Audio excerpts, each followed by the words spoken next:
کہ والدین کے نافرمان کہ اللہ کے نزدیک کتنا مقبوض ہوتا ہے، کتنا ملعون ہوتا ہے، اللہ اسے. اور آنے والی بہو کو بھی اسلامی تعلیمات سے روشناس ہونا چاہیے. جو بھی بہو گھر میں آتی ہے وہ بھی بڑے بڑے گنہگاروں کو، بڑے بڑے نافرمانوں کو ممکن ہے اللہ تعالیٰ دنیا میں سزا نہ دیں. وہ اپنے بیٹی کے گھر میں اس لیے رہتے ہیں کہ بیٹی کے گھر میں انہیں زیادہ سکون مل جاتا ہے. اصل میں یہ چاہیے کہ بیٹا وہ ذمہ داری کو نبھائے.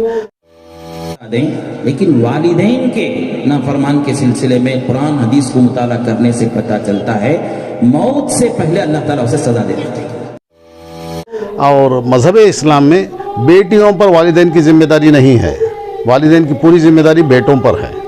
لہٰذا کہ والدین کے نافرمان کہ اللہ کے نزدیک کتنا مقبوض ہوتا ہے، کتنا ملعون ہوتا ہے، اللہ اس سے کتنا ناراض ہوتا ہے. میں آپ کو بتاؤں، بڑے بڑے گنہگاروں کو، بڑے بڑے نافرمانوں کو ممکن ہے اللہ تعالیٰ دنیا میں سزا نہ دیں اور اس کے لیے آخرت میں اسے سزا دیں.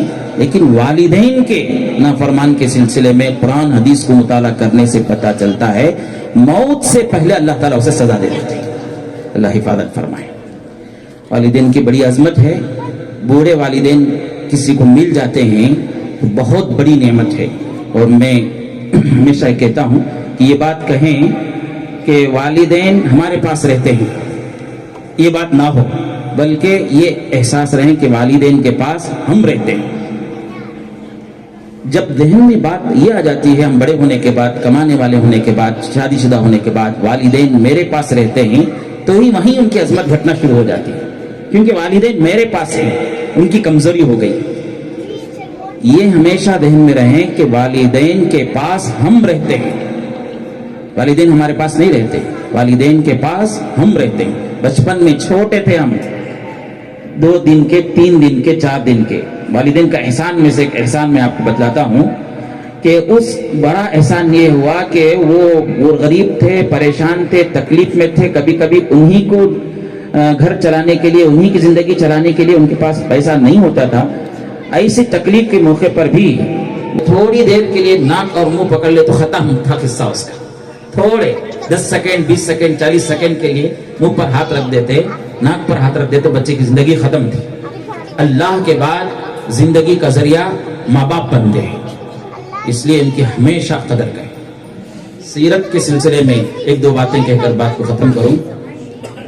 حضرت جناب محمد رسول اللہ کی سیرت، پیارے نبی کی پیاری سنتوں پر عمل کی جسے توفیق ہو جاتی ہے، پیارے نبی کی پیارے سنتوں پر جسے عمل کی توفیق ہو جاتی ہے، اللہ کی طرف سے اسے 2 بڑے بڑے انعام ملتے ہیں. یحببکم اللہ ویغفر لکم ذنوبکم. 2 بڑے بڑے انعام قرآن شریف میں ہے کہ جو نبی کی سنتوں پر، نبی کی سنت بڑی بڑی بھی ہیں، چھوٹی چھوٹی بھی ہیں. آپ بڑی بڑی سنتوں پر عمل کرنے سے پہلے چھوٹی چھوٹی سنتوں پر عمل کرنا شروع کریں.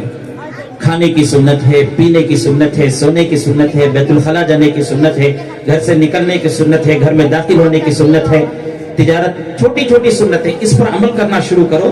سنتوں پر عمل کرتے کرتے جو بڑی بڑی سنتیں ہیں جس کو ہم عمل کرنے میں ذرا پریشان محسوس کرتے ہیں، انشاءاللہ اس کی بھی اللہ توفیق دے رہے ہیں. والدین کے بارے میں، والدین کی عظمت کے بارے میں، والدین کے بارے میں جو تعلیمات اسلام میں دی گئی ہیں اس کے بارے میں سارے بچوں کو روشناس کرایا جائے. اور ایک بات بہت اہم یہاں یہ بتانی ہے، وہ یہ کہ مذہب اسلام میں بزرگوں کا گھر کا کوئی کانسیپٹ نہیں ہے.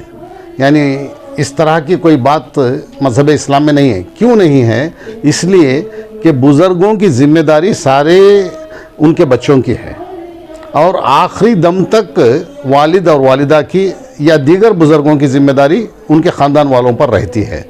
اور کوئی بھی خاندان والا یا ان کے بچے اس ذمہ داری سے کبھی بھی چھوٹ نہیں سکتے، اس کو نبھانا ہی پڑے گا. یہ اسلام کی تعلیمات ہیں.